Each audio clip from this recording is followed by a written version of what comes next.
Hello everyone, my name is Phawx. Let me introduce you to the GPD Pocket 2. So this is the GPD Pocket 2 and this is the GPD Pocket 1.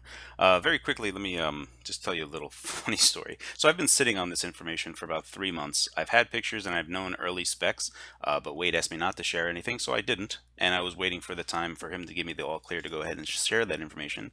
And then I start checking the Discord channel early this morning on my bus into work, and sure enough, Wade busted in like the Kool-Aid man and started spilling the beans on everything. So here I am trying to catch up and trying to give you guys the deets. Thankfully, I do have one exclusive image that I can share with you guys, and that'll be a little bit into this video. But we can start basically touching base on some of the differences on the Win 2 versus the Win 1. Very clearly, there is no nub at all. There is no mouse input on the Pocket 2. You will be doing everything through touch. It's not too bad because you know your fingers are right here, so you can like figure you can touch the screen where you want relatively quickly and easily. I don't know how that's going to work in practice. That'll be something that we'll have to see. But I do really like the new keyboard layout. You can see right over here, my biggest problem with the Pocket 1 was this being way too cramped. And now it's way more open and also full cursor keys. So moving around in a terminal is pretty good, though we are missing some pretty big keys in the right locations for Linux terminal usage. I don't know. We'll see how this works out. I'm curious about it. Ultimately, I'm optimistic. With regards to the mouse input, I don't know how that's going to work, and we shall see. So that's the front image. We can start taking a look at some of the promotional images that Wade has showed so far. This is going to be on their Indiegogo campaign that is going to be starting probably next month. So pretty soon, this is going to be going out. And then here's a better shot of everything going on. So you can get a side view of what's going on here. These are one thing that GPD is advertising is that it can be used with active capacitive pens, but technically these will work on the GPD Win 2 as well because that has a capacitive screen. I'm not the biggest fan of capacitive pens. They are a finer instrument for using on capacitive screens. Like you can get much better pinpoint accuracy, but it's still not the same as having a digitizer on the screen itself for pen input. So don't think that this is a digitizer on the Win 2 itself. This is just an active capacitive pen that they're advertising along with it. It's not huge news. I'm not really that big of a fan. This is another promotional image, and this is kind of like what I was alluding to earlier and how you would be using the mouse input. Because your fingers are actually really close to the screen, touching where it is might not be that bad. Again, we'll have to see. The proof is in the pudding, and we'll see how that comes out. I will see if I can get a unit of this to test. We'll see how that goes.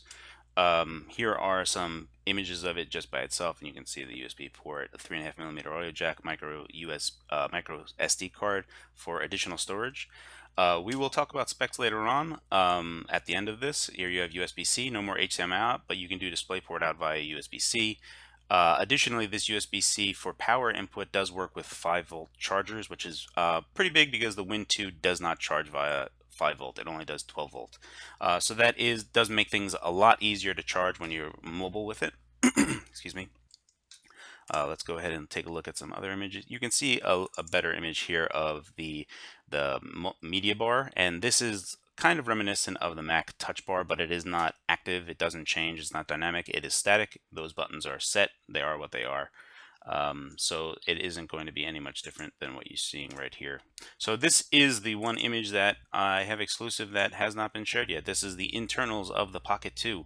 And here you can see the fan connected via heat pipe. And here is the 7Y30. Its TDP is defaulted at 4.5 watt. So this is not meant to be a gaming device per se. This is more for actually using it as a laptop. The RAM configurations range from 4 gigs to 8 gigs, and there is no SSD slot at all. They use 128 gigs of eMMC storage, the 5.0 spec. So this is trying to get the cost down because a lot of people were complaining about the price for the Win 2, and GPD is trying to appease those people and trying to hit the market at a lower price point. So the 4 gig might be around 550, 500, and the 8 gigabyte might be around 600. So that's speculation for me. Don't take that as hard numbers. but it's going to be cheaper than the GPD Win 2, especially based on the specs. And if we can zoom in here, what you can see right here, you see 3400 milliamp hour. So these are two in series, so they go up to, they're 3.7 volt pop. They wind up being 7.6 volt for the chipset. So these run in tandem. Total being 6800 milliamp hour. So that's 30% less than the Win 2. But because this is running at 4 watt, you're technically running at half the TDP that the Win 2 runs at. So battery life should be considerable, uh, on par. Additionally, there is a method to disable the fan on this, so you can run in a silent mode. So then it would just be passively cooling this chip, especially for laptop duties.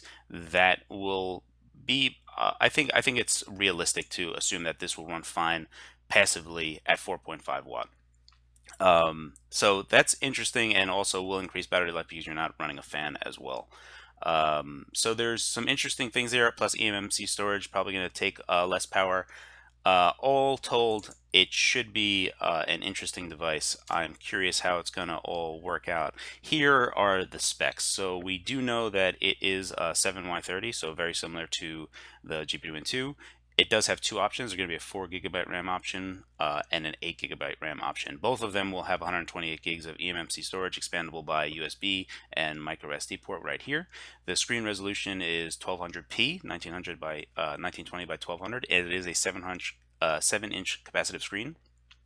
It has support for a lot of mobile phone chargers. 5 volt will work. So pretty much your entire array of charging will work on this device. So that is a huge benefit over the Win 2, especially if you're just looking at it as a little laptop and carrying less with you.